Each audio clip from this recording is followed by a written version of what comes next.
For decades, NASA's models agreed on a single story. Mars was a world that died billions of years ago. No oceans, no climate cycles, no recent surprises. At least that's what NASA believed. But in 2021, China returned to Utopia Planitia, a place untouched since NASA's Viking mission in 1976, and quietly broke that certainty.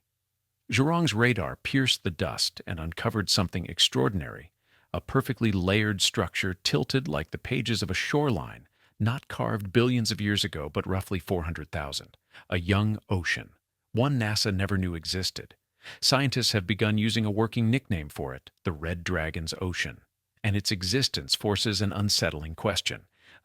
If China just rewrote Mars's recent history, what else might we have missed? In the deep time of the cosmos, 400,000 years is nothing more than a single heartbeat. On Earth, this era marked the Middle Pleistocene, a time when massive glaciers were carving the continents, and our ancestors Homo erectus were just beginning to shape stone tools. To us, it feels like ancient history. But for Mars, a world that supposedly rusted into a dead desert 3 billion years ago, this date is impossibly recent. The geological evidence implies a startling parallel. While early humans were mastering fire on Earth, our planetary neighbor might have been experiencing a brief climatic spring. Crucially, this was not a warm ocean or flowing rivers, just thin films of briny water surviving under extreme cold for brief moments in time. And it was China, the first nation to return to this forgotten Martian basin since NASA's Viking 2, that would uncover the evidence. This revelation marked a new chapter in Mars exploration, China's first attempt at landing on the Red Planet and the mission that would rewrite its recent climatic history. It arrived via a messenger that refused to quit. When the Zhurong rover landed, it was designed with a modest operational lifespan of just 90 Martian days. Its mission was simple: survive the landing, snap photos, and test the regolith. Yet the 240-kilogram Explorer persisted for 358 days, battling choking dust storms and brutal radiation to gather data far beyond its primary mandate. It was this mechanical resilience that allowed it to look past the surface and peer into the planet's hidden history. But to understand what China's rover truly uncovered, we must return to the Martian basin that had been silent for half a century. Utopia Planitia stretches wider than the continental United States, a basin so vast that its silence carries weight.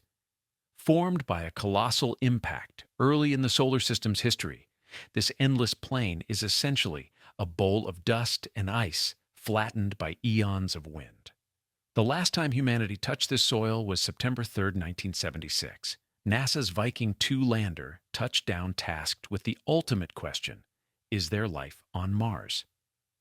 It scooped the soil, ran biological experiments, and sent back results that sparked decades of confusing debate. Then in 1980, its batteries failed. The lander went dark, and for the next 45 years, the only movement across these millions of square kilometers was the shifting of red dunes. To the casual observer, it is a monotonous desert, but to a geologist, Utopia Planitia is not just a landing site, it is a dormant archive untouched since 1976. The dust here hides the transition between the planet's northern lowlands and its southern highlands, a region suspected to be the floor of an ancient, vanished ocean. In earlier models, this boundary was considered one of the strongest clues for a long-lost northern ocean, yet it remained unverified for decades. It was the perfect place to return, but returning is never easy. On May 14, 2021, the silence was finally broken. A fireball streaked through the thin Martian atmosphere, carrying China's Tianwen-1 lander and its rover Zhurong. Landing on Mars is often called the 7 minutes of terror, a sequence where a spacecraft must decelerate from 20,000 kilometers per hour to zero without human intervention. For China attempting this solo for the first time, the stakes were absolute. Unlike NASA, which has decades of telemetry data and a massive deep space network, the Tianwen-1 team was performing an autonomous feat of engineering using a distinct combination of heat shields, parachutes, and a variable thrust retro engine. The sequence worked flawlessly. The lander touched down softly, deploying its ramp.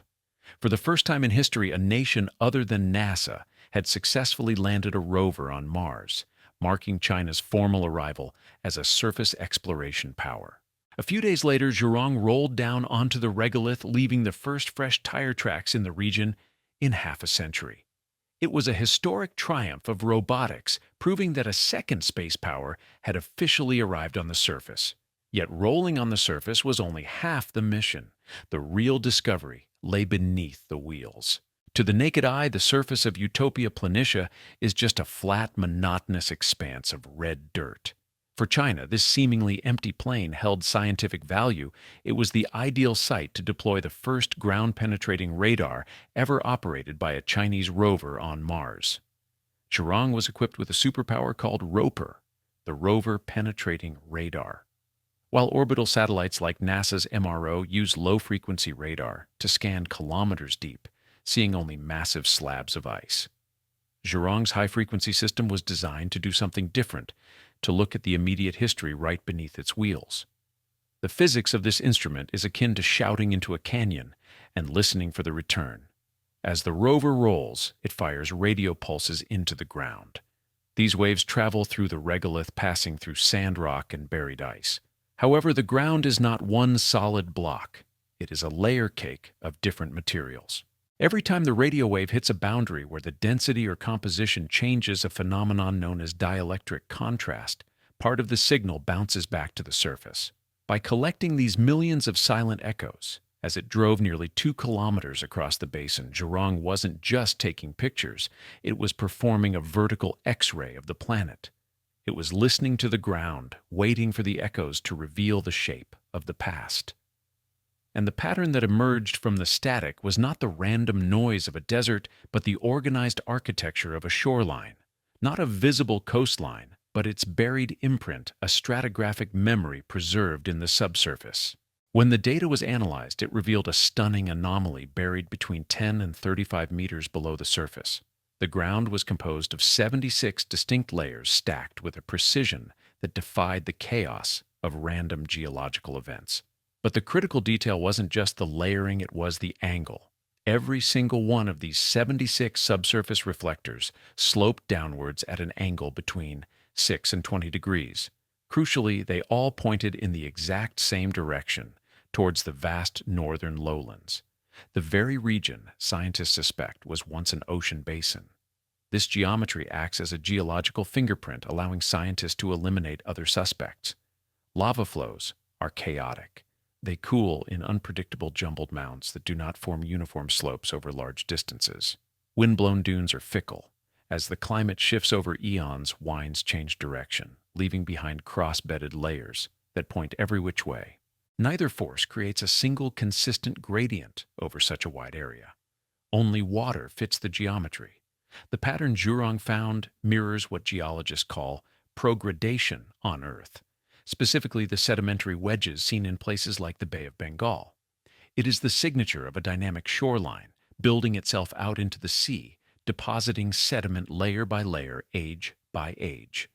In effect, the rover had discovered a tilted book of time, preserving the rhythmic deposition of sediment by a stable body of water.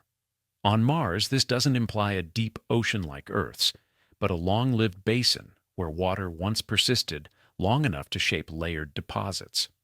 The geometry suggested a coastline. The physics suggested water. But when scientists calculated the age of these layers based on cratering rates, the findings collided with the standard model of Mars. These weren't billions of years old. The timeline suggested something impossible. Rolling away from the buried shoreline, Zhurong directed its instruments toward a series of bright crescent-shaped dunes nearby.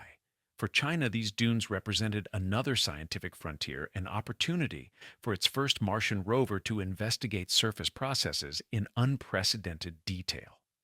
In the standard model of Mars, dunes are active shifting piles of dry dust, constantly reshaped by the thin Martian wind.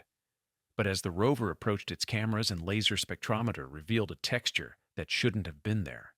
The dunes were not made of loose flowing sand. They were encased in a hard, brittle armor.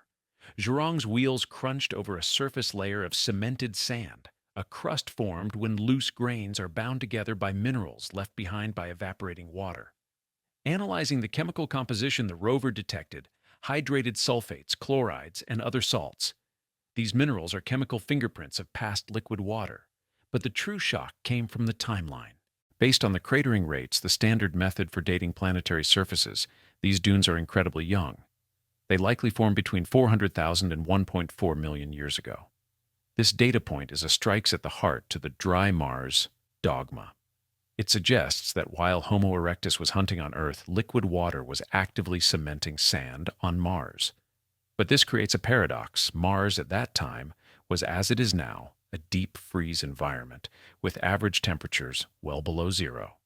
Pure water should have frozen instantly into rock-hard ice. So how did it flow? The answer lies in the specific chemistry of the Martian soil.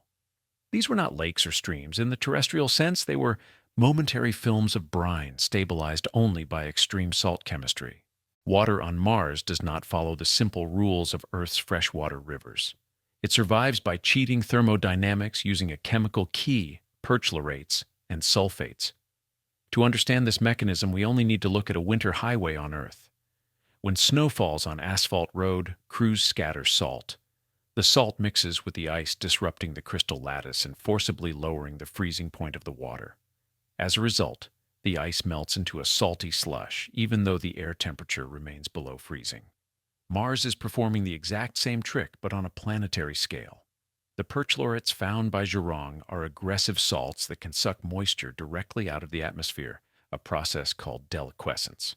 They create a brine so salty that it remains liquid down to 70 degrees Celsius, one of the lowest freezing points observed in natural systems.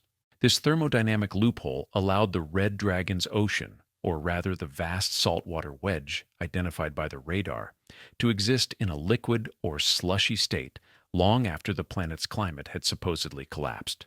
On Mars, this ocean refers not to open water, but to the stratified deposits left behind by long-lasting brine activity.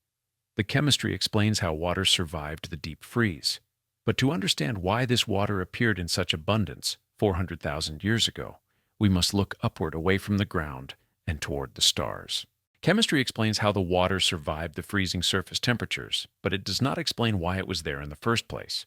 For water to cement those dunes 400,000 years ago, there had to be a massive influx of moisture into Utopia Planitia, a region that is currently a bone-dry desert. To find the source of that water, we must look away from the ground and toward the sky. In this story, the invisible architect is not a mythic force. It is orbital mechanics, gravity tilt, and time-carving climate patterns into rock. Earth has a relatively stable climate because our massive moon acts as a gravitational anchor, keeping our axial tilt steady at 23.5 degrees. Mars is not so lucky. Without a large stabilizing moon, the red planet is at the mercy of Jupiter's gravity. Consequently, it wobbles violently on its axis. Over cycles of roughly 120,000 years, Mars's tilt swings wildly between a mild 15 degrees and an extreme 35 degrees. Scientists call these predictable shifts Milankovitch cycles. On Earth, they trigger ice ages. On Mars, they trigger massive redistributions of ice and atmospheric moisture. When the tilt is high, the poles face the sun, directly causing the ice caps to rapidly sublimate into vapor. When the tilt is low, the atmosphere collapses back into frost. This rhythmic shifting of the planet's posture creates a planetary heartbeat, a pulse of warming and cooling that pumps volatiles across the planet.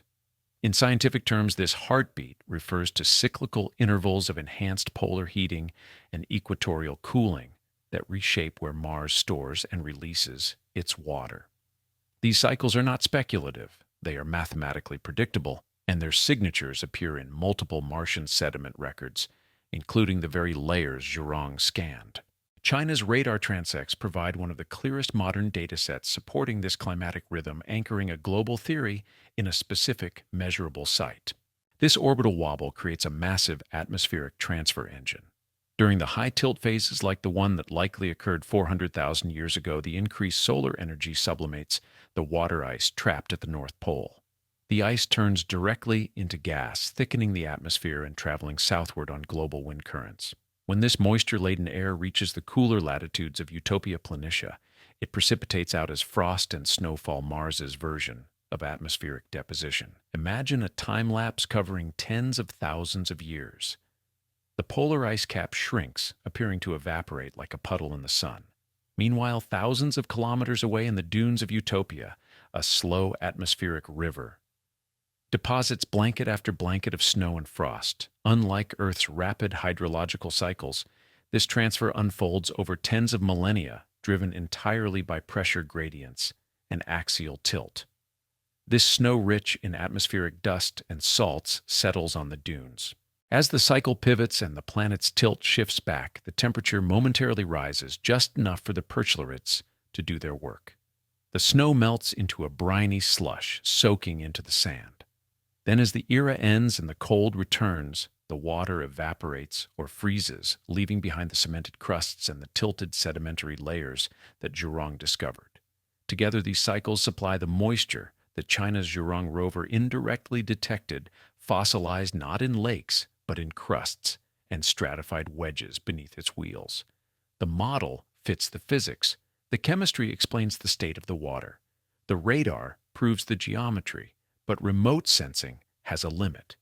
We know there was water and we know there was energy, but to prove life was actually there, we need to touch the rock. Zhurong's discovery of the tilted book and the chemical traces of a recent thaw has rewritten the map, but it has also hit a technological wall.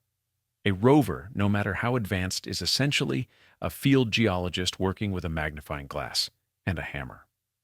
China's rover has pushed remote sensing to its absolute limit. The next breakthrough cannot come from another instrument on Mars, but from a physical sample brought back to Earth.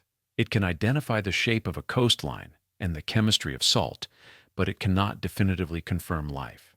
The distinction between biology and geology is microscopic. On Earth, minerals like vivianite and greigite can form through purely geological processes, but they are also frequently created by the metabolic activity of bacteria reducing iron and sulfate in low-oxygen muds. To a rover's spectrometer, a crystal of greigite looks like a crystal of greigite. But to an electron microscope in a terrestrial laboratory, a biological crystal might reveal a specific isotopic ratio or a cell wall structure that nature alone cannot forge. Life leaves signatures at scales nanometers and isotopic ratios that no rover spectrometer is capable of resolving. This is the hard limit of remote sensing. We have stared at the red planet through telescopes and cameras for centuries. We have poked it with robotic arms for decades. But to verify the red dragon's ocean hypothesis, to prove that those briny films of water actually hosted life, we need to bring the mud of Utopia Planitia back home. No rover can determine whether a microscopic grain of magnetite is biological or abiotic. Only Earth laboratories can. In mapping a coastline and uncovering a recent thaw, Zhurong has effectively handed the scientific community its next assignment: go get the samples. The scientific objective has shifted. We are no longer just exploring, we are retrieving. And this shift has triggered a quiet but intense acceleration in the geopolitics of space. For the past decade, the assumed winner of the sample return race was NASA. The Perseverance rover has been busily collecting chalk-sized cores of rock in Jezero crater and dropping them in sealed tubes on the surface, waiting for a future Fetch rover to pick them up. But that future is becoming increasingly uncertain. The NASA ESA Mars sample return campaign has been plagued by ballooning costs and complex logistical delays, pushing the potential return date well into the 2030s or even the 2040s. Meanwhile, China has unveiled a strategy that is leaner, faster, and focused on speed. The mission is called Tianwen-3. Scheduled for launch around 2028, Tianwen-3 employs a dual-launch architecture, using Long March 5 rockets, one carrying a lander and ascent vehicle, the other an orbiter and return module. Unlike NASA's strategy of cache now, fetch later, the Chinese approach is a streamlined grab-and-go mission. It is a design philosophy shaped by Zhurong's findings: strike fast, return early, and let Earth laboratories do the work that no rover can. It aims to land, collect surface and subsurface samples, potentially using a four-legged mobile robot or a helicopter drone, and launch them back into orbit immediately. The timeline is aggressive. If the window holds, Chinese scientists could be holding Martian soil as early as 2031. This creates a scientifically plausible scenario. where the first definitive answer to the question, "Are we alone?" is discovered not in a clean room in Pasadena, but in Beijing. The stakes are absolute. The country that returns these samples first will not only claim a historic prestige victory comparable to Apollo 11, but will also hold the scientific primacy of analyzing humanity's first direct samples from another planet. Yet as the rockets are being built and the trajectories calculated, a deeper realization is setting in. The greatest uncertainty is not who returns the samples first, but what those samples ultimately reveal about life's rarity. The race to return a few kilograms of Martian soil is merely the prelude to a much larger shift in human history. Whether those samples are retrieved first by NASA's complex relay architecture or China's streamlined Tianwen-3 mission, the trajectory is the same, preparing for the day when humans finally set foot on Mars. China has already begun rehearsing for this future in the Gobi Desert, constructing Mars Base 1, an operational mock habitat built for realism rather than spectacle. Their roadmap includes studies of nuclear thermal propulsion to reduce travel time and make long-duration crewed missions feasible. When the first human crews eventually descend toward Utopia Planitia, likely in the 2040s, they will not be landing on an arbitrary plane. They will be arriving at a site whose subsurface layers encode one of the most recent climatic transformations in the solar system. When those explorers step out of their airlocks, their boots will press into the same cemented dunes Zhurong analyzed. They will be walking across the sedimentary remnants of what scientists now call the Red Dragon's Ocean, a landscape where salt crusts and layered deposits preserve evidence that this planet is not geologically static but dynamic and capable of episodic renewal. Yet, as humanity prepares to become an interplanetary species, Zhurong's findings leave us with a final deeper question.